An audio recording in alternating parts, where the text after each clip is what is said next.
Good evening, everyone. I hope you are well. So, further developments in Euroland. It seems that Germany is going to follow the Netherlands in offering tax breaks to immigrant workers. In a controversial move that has sparked debate across Europe, Germany is set to introduce significant tax incentive for skilled workers. The decision mirrors similar policies already in place in the Netherlands, raising concerns about the potential impact on domestic workers and the broader implications for European education and training systems. According to reports from Deutsche Welle, the German government plans to offer substantial tax relief to skilled immigrants who take up employment within the country. The proposed scheme would provide a 30% tax reduction in the first year of employment, followed by 20% in the second year and 10% in the third.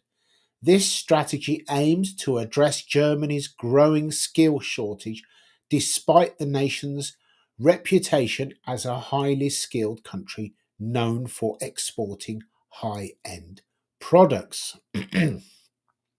However, the policy has not been well received domestically. Politicians and trade unionists have voiced strong opposition, labelling it as blatant discrimination against domestic workers. Critics argue that the move poses a danger to social cohesion and demonstrates utter indifference towards the native workforce. The German Green Party has gone so far as to suggest that the policy could potentially violate the German constitution by allowing one group of workers to earn more than others for performing identical jobs. So, well, that's the article that I wrote. I will just a part of it. I will post it here, shortcut to it here in the links. If you were in the chat, if you would like to read it, and I'll post it under the video as well on YouTube and Facebook. An increasing problem throughout Europe. But this issue is actually wider, has wider implications because what is happening throughout most of Europe is that we are increasingly receiving more and more migrants who cannot benefit our societies or who are detrimental to them because they are either unskilled or they have issues or they just don't work and they sit on benefits.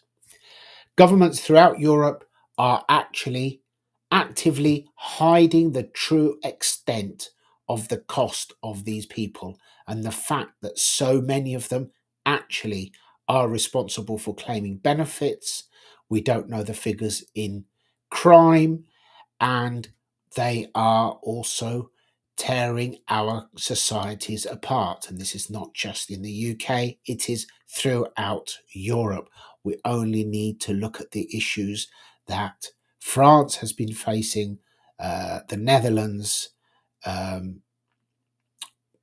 uh, and Germany as well. Well, all of the EU really is having serious problems with this, but they are all camouflaging it. And at the same time, we are having a decline in skilled workers. And yet, in the article I wrote, I go on to give the figures for people who have degrees or percentage of those who have degrees in these countries, which is quite high. Two or three of the countries within the EU in the younger age group have over 60% of their young people have degrees, yet there is a shortage of skilled workers and there is a surplus of people with degrees who are not finding their way into the workplace. So there is a disparity between education and employment, and a degree does not necessarily mean that somebody is going to be attractive in the workplace or find suitable employment. So there is further argument there that we are ushering young people into universities to take degrees that are of no benefit to themselves or to the society at large. And meanwhile, we are struggling with skilled labour, and we need to reverse this trend.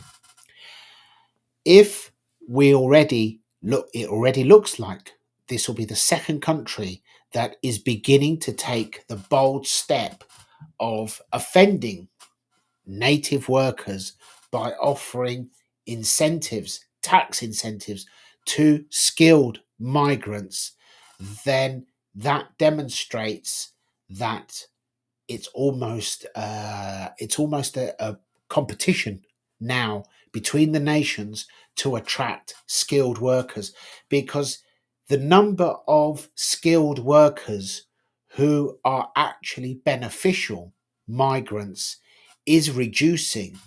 And contrary to how it may appear to us with our explosion of migration, the right type of migrants are actually sought after, and countries who have a wise and effective immigration policy do compete for them.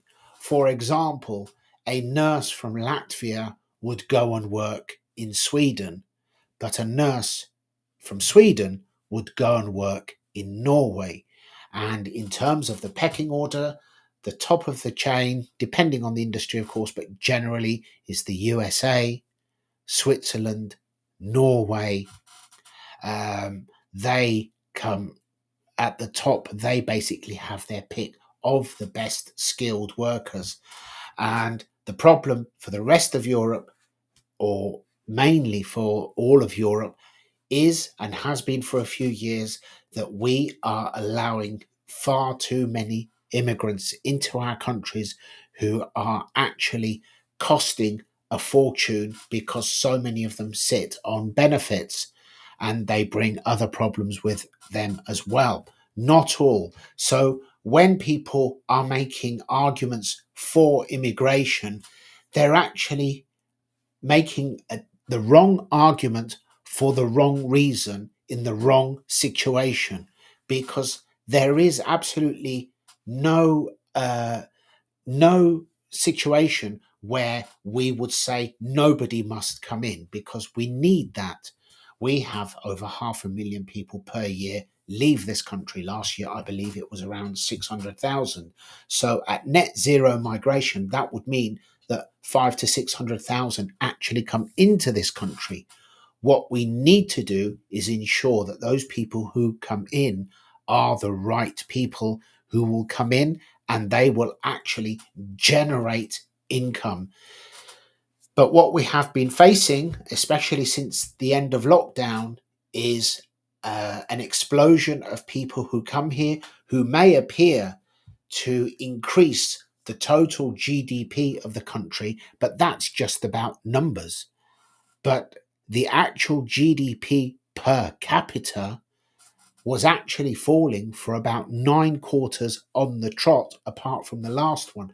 So, for 9 quarters, one after another, the worst period or the longest period of falling personal wealth for 70 years, every quarter we were getting poorer, even though the total GDP may have been increasing, because effectively the pie might be growing, but because it is being cut into more portions, our individual slice of the pie has been falling. We've been getting poorer.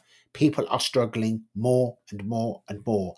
And as they accelerate the amount of these people who come into the UK and Europe as a whole, the problem is increasing and it is snowballing. And the effect on those who are contributing is more profound, and those who need to work and pay their way are struggling, because they're not just paying for themselves and for their families, they are directly or indirectly supporting these people who come here and take as much as they can get, or rather, they take as much as we're prepared to give them. There's clear evidence that many of these people arrive on the shores of Europe. They're given mobile phones. They are organized. They are advised. They are supported, and they are directed. The question is, who is behind that? Because this is undermining the entire continent. And as I have said before, this is not about migration into Europe. Europe is desperate for the right migrants, but it has to be the right migrants, because we are in a precarious situation where we do have more older people, and that will increase over the next few decades, which is going to place a burden on the state. So if we add to that burden by bringing even more people who are a net expense to the states, whether it's the UK or any other country in Europe, that compounds the problem for the future. And it will not actually help the problem that we are facing, because the problem we are facing is that we have an aging population and we have less people coming into the workplace to actually generate income to provide for them. We do not have a proper and coherent plan in place to deal with this. And that is why countries like the Netherlands and Germany are resorting to desperate measures in order to entice people, workers, to come to their countries, which, as I said, is a serious concern, because ultimately we need to ensure that we do have a steady flow of the right migrants, but then we need to also consider the terms that those migrants come here. Uh, is it ethical, or is it not ethical to have people to come and work here for a set period without ever being entitled to stay? Under our European law, with the ECHR, it would be very difficult to have somebody come here and work but not allow them to stay. In fact, just within the last week, so much has changed already. Under the previous administration, uh, migrants who came here illegally and were deemed to have done so were forbidden from ever claiming asylum here again. That has now been reversed by the Labour government, which has now, for all intents and purposes, opened the doors to 52,000 new asylum cases of people who are already here. So they arrived here illegally, they've been put up in hotels, they have been funded by you and I for however long, been up to whatever they have been up to, and when the law dictates that they must now leave, by whatever means, to be taken back to wherever, if that were possible, which maybe it's not, then now they have the right to claim asylum, and you can be certain that they will be heard, and the chances of them being removed from this country is negligible, if not zero. And as for these 1.5 million homes that they are claiming that they will build, if they build them, when they build them, don't think that they are going to be built for you and I or our children. They are going to be built for those who are in most need, and those who will be deemed to be in most need will be those who have been given asylum and those who have arrived here from trouble spots around the world. So they will be given priority, and our housing crisis will not get any better. It will get worse. In order to solve our, not just our housing problem, not just our social issues that we are having, our economical issues and our political issues, we need to enforce ruthless immigration. And in terms of legal immigration, that is something that can be addressed immediately with the correct criteria. And we need to stop the illegal migration as quickly as possible, which again, will not be done under this administration. We need to make efforts to attract the right migrants to come to this country with the right skills. And that way, we then could have a situation where we have net zero migration, or as I've said previously, I believe that for a few years it would be good if we were slightly below net zero. Maybe if 500,000 people left, we allowed 400 or 450 maximum to come in to reduce, to just to take that edge off it, just to take the strain off it. And then at the same time, we need to have a stringent and effective policy on housing to ensure that homes in the UK are available for families or people who need them in the UK and not exploited by those who elbow their way into our country. We need to ensure that all of the empty and abandoned and derelict properties are brought back into use with incentives to encourage people to renovate them. And at the same time, we need to ensure that the poorest people have an incentive to work. And to have an incentive to work, we must raise the income tax threshold, because 12,500 is just too low. It is well below the minimum living allowance. So effectively, the taxman is taking food off the table of the poorest in this country. So we need to raise the tax-free allowance.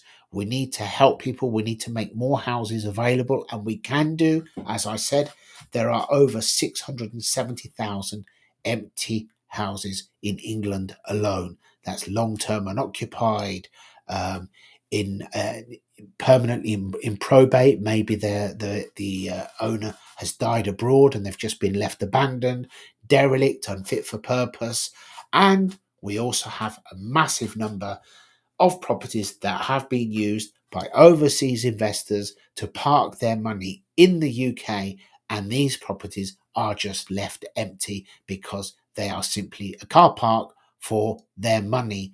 And is that right when we have so many people who need homes? In London alone, there are great swathes of London that are unoccupied.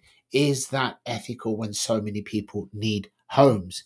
Is it ethical to allow people to just buy up homes and lock residents of the UK out of being able to buy these properties?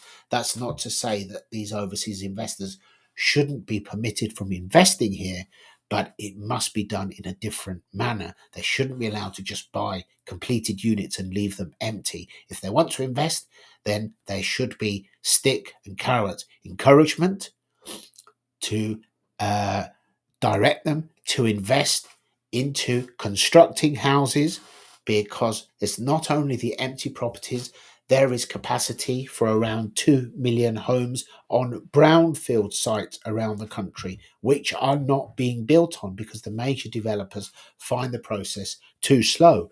They would much rather build on a flat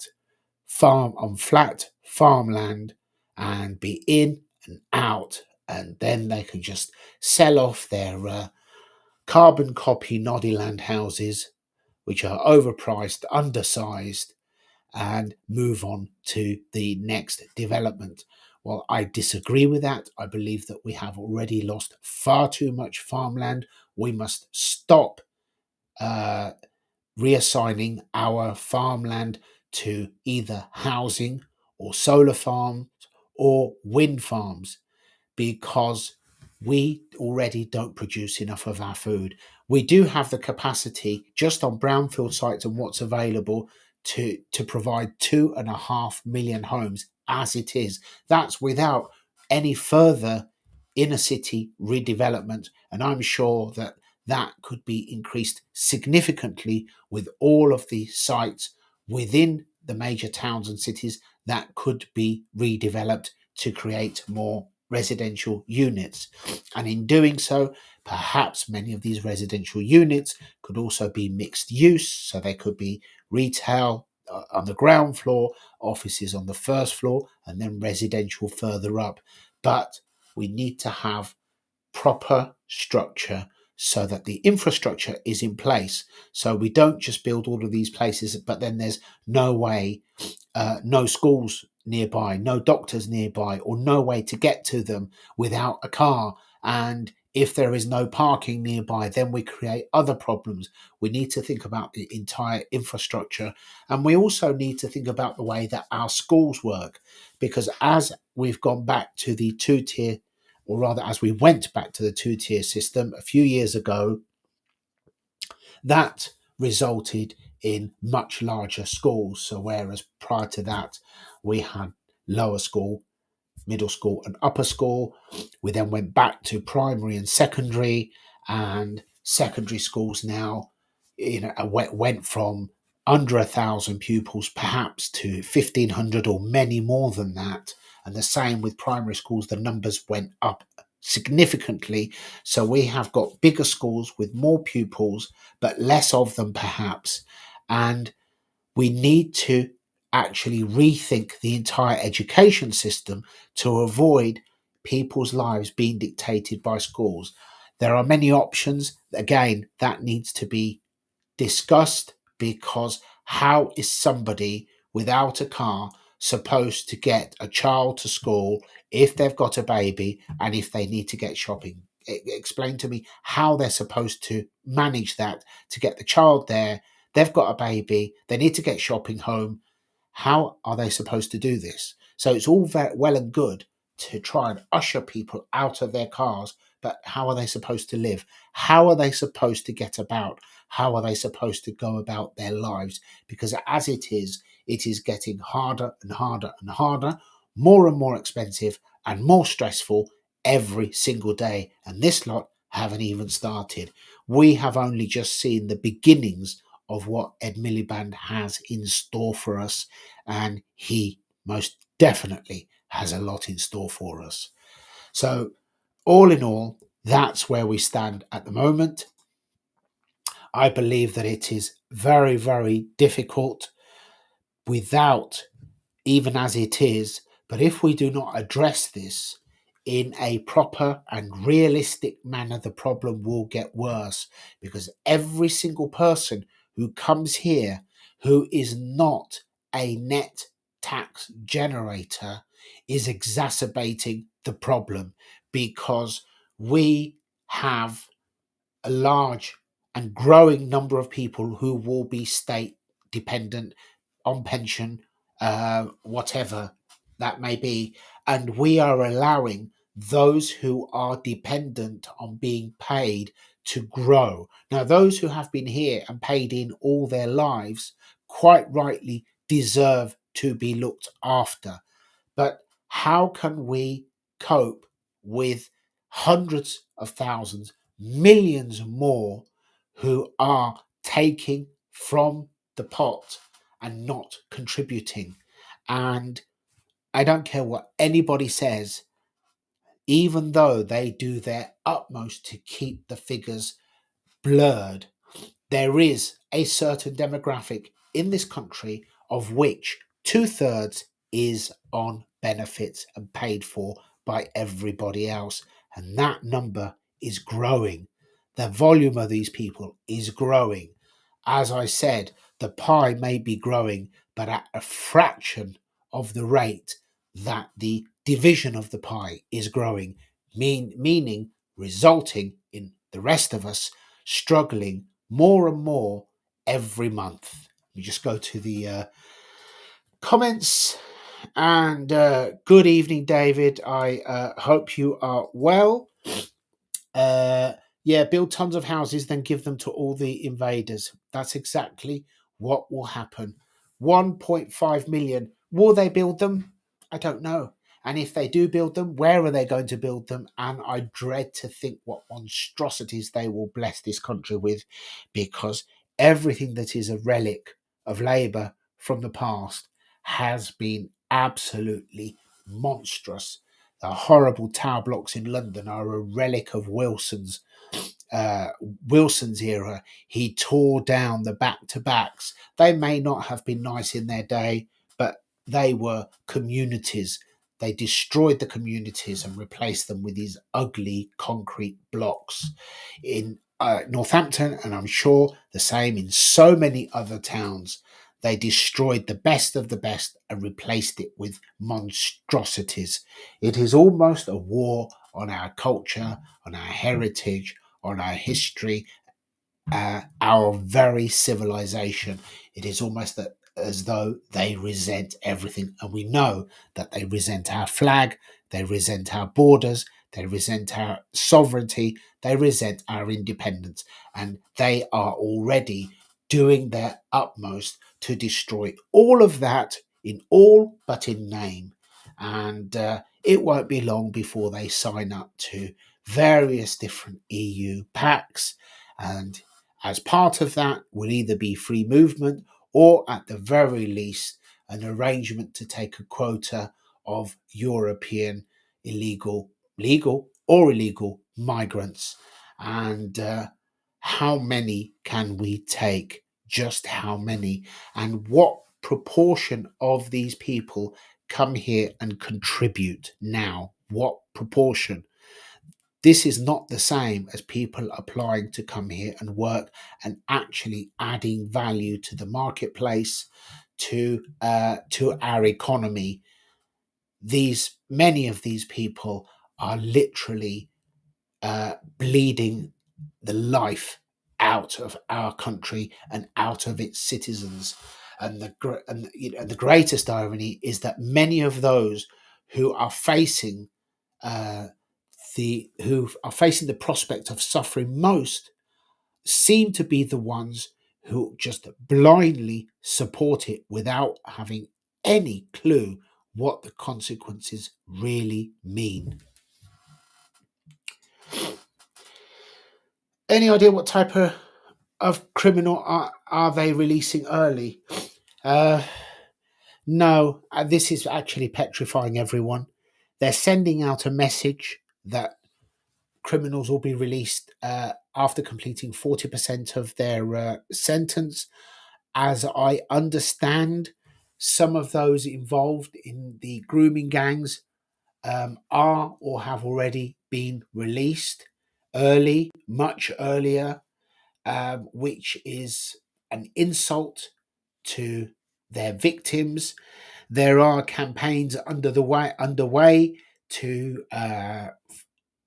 for legal action to prevent the government from doing this, but it just seems that they are a law unto themselves, and they will inflict major catastrophe on this country before they fall. Unfortunately, this is where we are at, and it is very difficult to know how we are supposed to approach this now, because we are staring national catastrophe in the face. And this is not conspiracy. This is not over dramatizing everything. This is not exaggerating anything.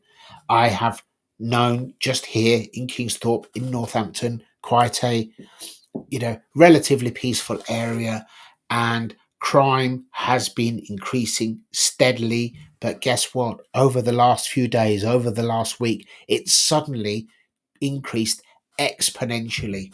I'm watching the group chat, and I'm just seeing our high street stores locally, small shopkeepers. They're not all big, they're not massive stores, and I am watching them reporting shoplifting again and again and again and again. It just doesn't seem to stop now. And I've been, since the election has been over, I'm focusing on addressing local crime and doing what I can do. And hopefully we can twist the arm of the police to actually do us the favour of police presence, because nobody sees police anywhere. Nobody seems to care anymore. And they just think that they can just get away with doing anything that they want. And this is going to get worse and worse.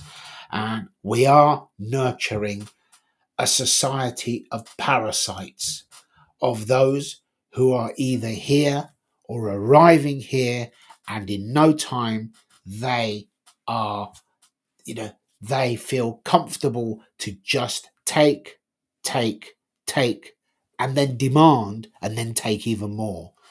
And this cannot go on.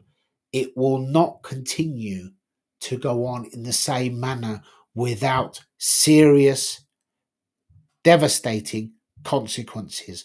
What they may be, how it will all pan out, I really, really don't know. And to be honest, it's actually too worrying, too scary to even think about where we are heading. But what will happen when we have more and more aggressive, violent young men who have absolutely no respect for women? There are many parts of this country where a woman cannot walk down the street without being harassed or being mauled or being bullied or being spat at or being abused, insulted, or intimidated. Is this the Britain of the 21st century that we are proud of? This is what we have allowed our country to become. And in this endeavour, it's not just the current brigade who are to blame, it is those before them who also have a hand in this and who allowed this to happen, going all the way back to 1997 and Tony Blair when it first got out of hand. But that was not the beginning. The beginning goes further back than that. It is just that it accelerated when Tony Blair came into power in 97. So it would be wrong to just blame the one party, because we have had 14 years of Conservatives and they have not gone out of their way to fight for this country. We haven't left the EU properly, and as we could see from their behaviour after the referendum on Brexit was intended to be a charade. It was intended to be just a show so that then they could then turn the screws on everyone with the mandate that we voted to stay part of this WEF global project. And because we voted differently to how they expected, they didn't know how to handle it. Dave Cameron bolted. Theresa May tried to sabotage it. Burko tried to sabotage it. Most of the MPs tried to sabotage it. Boris came along and he basically sold us a lie and gave away Northern Ireland without even a single shot being fired. The greatest insult to the will of the people since before the war, because I can't think of anything that insulted people as much. Probably going back to the last referendum on the common market in 75, when the British people voted allegedly to stay part of a common market, a referendum that Margaret Thatcher later admitted that she had intentionally, or the government had intentionally, kept it from the British people, the fact that they were agreeing to an ever closer union, because the British people were not ready for that. So they all contributed in the lie when the British public voted to stay in the common market back in 1975. Both Labour and Conservatives, and for the Conservatives, Margaret Thatcher was the one who was championing it with her jumper with all the flags on it.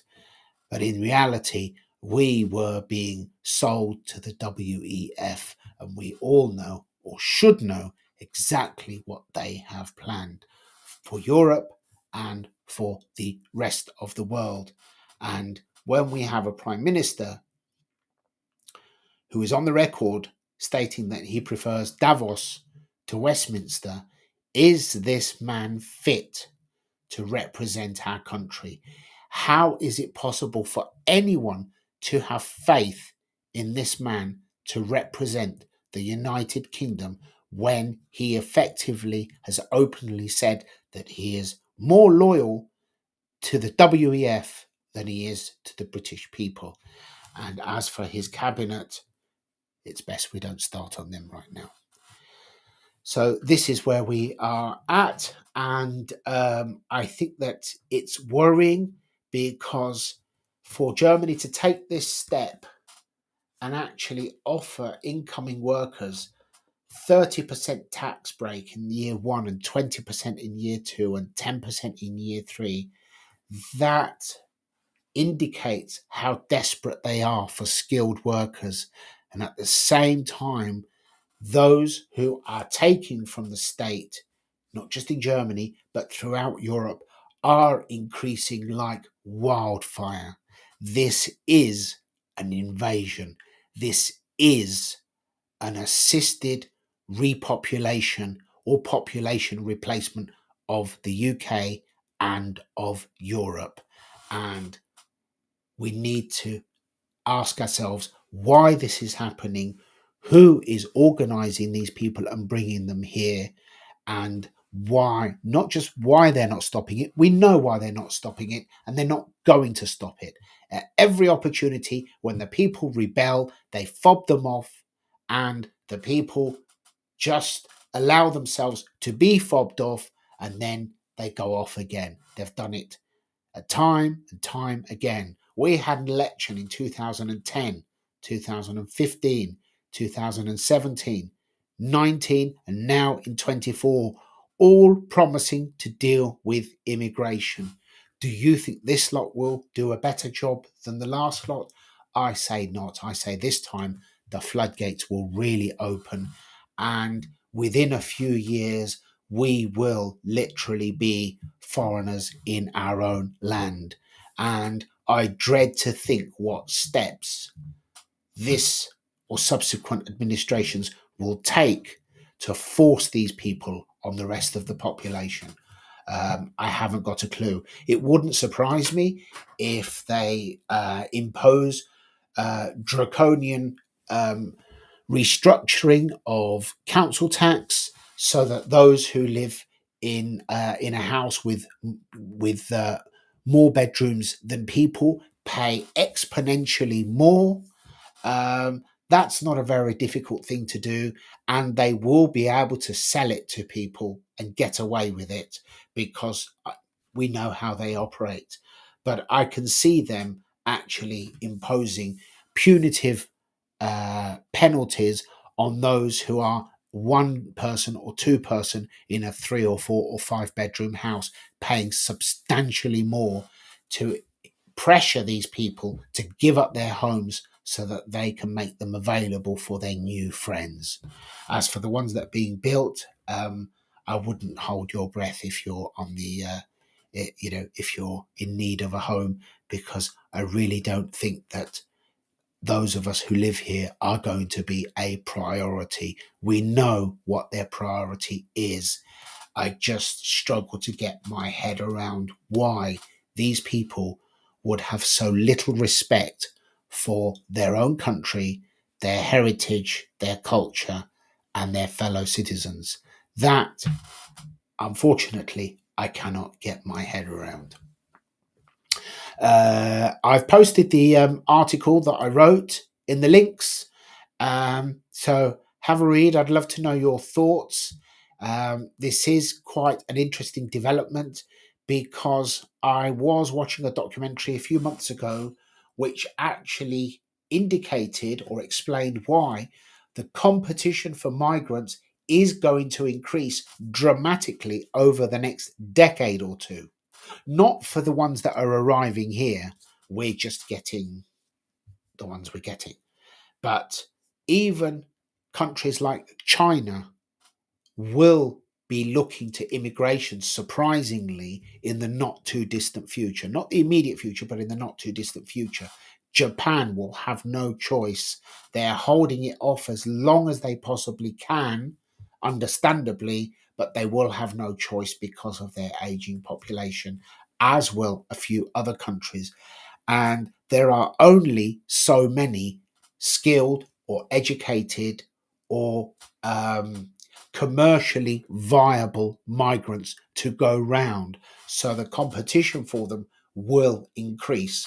And the countries who will fare best will be the countries who successfully manage to attract the most productive of migrants, skilled or educated, commercially viable working taxpayers, and whilst at the same time managing to control their borders and keep those away who simply come to fleece a country to the best of their ability, which is what is happening. Hardly anyone who arrives here is a genuine refugee. I don't care who says they are not. Very, very, very few. And under our current system, under the current laws, once they get to Europe, once they get here, in reality, there's absolutely nothing that we can do about it, and they know it. The word is out. Everyone who comes here for a reason. They may very well be coming here just for the money. They may be coming here to spread their faith and their beliefs upon the rest of the world. I'll let you decipher that one and come to your own conclusions. But sadly, this is the reality. Good evening, Paolo. I strongly suspect houses will be compulsory purchased and at low prices. Well, it's funny you should say that, because if you go to, well, there's a couple of places, but I did do a video previously about the changes to rental property and the laws that they will bring in, they are proposing, which I assume will pass, is to scrap no fault eviction, which again, I believe that there should be provision for longer leases. 12 months is not really enough when it is ongoing, because it results in people living in temporary accommodation ongoing, which is wrong. But that's another side to it. Changes to grounds where you can recover your property. If you recover it for yourself, currently you have to live in it for 6 months before you rent it out again. That's going to be extended to 2 years. But here's the interesting one. They are proposing to resurrect the Jeremy Corbyn policy of, if you want to evict someone, they may have the right to purchase the property from you rather than be evicted. And I'm sure you don't need me to tell you that that won't be at the market price. Oh, and they're also scrapping grounds for eviction under persistent rent arrears. Currently, if somebody is in rent arrears of over 2 months, 3 times during their tenancy, you can apply under Section 8 to have them evicted. They're going to scrap that. And they're also bringing in a hardship test. They are proposing to.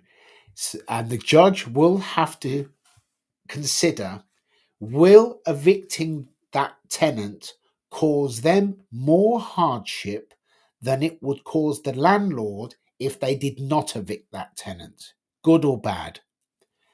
What do you think the judges will decide? So indirectly, that will be forcing people to sell their property, because this will be private properties. And I do believe that there will be compulsory purchases. I do believe that they will make life untenable for old people where there's two of them or even one living in a bigger house. I do believe that now we have a rating system and you get 25% discount where there's one person in the house. Well, what if, in theory, what if they were to double it and double the discount, for example, or something along those lines? Then in reality, they are punishing people, because what they could do is they could increase the council tax rates for property, and then what they could do is gradually juggle the discount around so that effectively it becomes harder for single people to stay in a larger property. They could give them discount for depending how many rooms there is or whatever. And here's the really worrying one. During the height of the migration, after Merkel took it upon herself to say immigrants welcome, in one or two places, there was an experiment to force people with vacant rooms in their property to take in a migrant. It went badly wrong. Some tragic things happened, and every single record of that actually happening has been removed because I've not been able to find a single trace of it. But I know that it happened because I know that I read about it. I know that I saw articles about it. I know it actually happened. Can't remember whereabouts it was. I wish I had noted it all down, but it disappeared without a trace. This is basically uh, Google being told to erase things at government level. That's how worrying it is. Imagine if we were faced with something like that, how catastrophic it would be. Instead of releasing early, why not have them crop picking paid as such, but with living expenses deducted? Yes, I actually did see this proposal somewhere, maybe today, and that does make sense because uh, farming or helping being farmhands could be used as a halfway house. It could also be given as an opportunity for them to be released, but they would have to work. Um, yes, there's the risk that they could abscond, but they could spend part of that period being tagged so they couldn't leave the farm where they were working or something along those lines. And perhaps that way they could be eased back into society by having a routine of working and being productive and contributing to society. But would the lefties agree to that? I never know. I think that they would prefer them to just be dumped in a town centre as long as it's nowhere near those who are making the rules, of course. That is what is most upsetting. It is that it is the NIMBYs who are the ones that push these things the most. And even though Angela Rayner has said that she wants to see migrants distributed evenly throughout the country. Already, we've had a few Labour MPs who are now taking action uh, because they don't want them in their constituency because their constituents don't want them. But most of those constituents who say they don't want them in their constituency are the very people who would then uh, call anybody who doesn't want migrants any number of derogatory terms, but they soon change their tune when they're faced with them on their doorstep. This is the reality of it. That's why everyone who speaks up in support of immigration should be noted down. You should literally take notice of it. In fact, um, in, on that note, I'm not sure if you've seen what happened to John Ashworth. He was the former MP for South Leicestershire, and in the election, he was beaten by an independent who fought on the issue of Gaza, and he was basically bullied, threatened, intimidated. He had an absolutely horrid campaign. He's been all over the media complaining about it, and yet he was the one who was virtue signalling about Suella mentioning lack of social cohesion, and she referenced to Leicester because Leicester had social unrest just a year or two ago, a lot of it, and he decided to grandstand. I think it might have been on Question Time, where else, and make a big fuss of how that's not the case, and don't use my constituency to for your own ends, Suella. And then in his campaign, he was literally bullied to death, and somebody got in who doesn't literally give a damn about anything to do with the UK, education, healthcare, and nothing whatsoever. He's in on the ticket of Gaza because he appealed to a certain demographic, and there are five of those in Parliament at this moment now. That is something that should be concern to everyone. But unfortunately, there are many people who simply need to wake up and smell the coffee before it's too late. Anyway, on that note, thank you very much. I will think of something totally random, totally different for tomorrow sometime. And if you do have any suggestions, by all means, let me know. Oh, another question before I go from Paolo. We are guilty of much in the Middle East, but we are not responsible in any way for Gaza. No, we are not. No, we are not. This is a very, it is a very, very complex situation in the Middle East, but there is a clear pathway to where we got to where we are, and perhaps I will cover it in a future discussion if you would like. But I don't think that people in this country should be standing based on something happening elsewhere.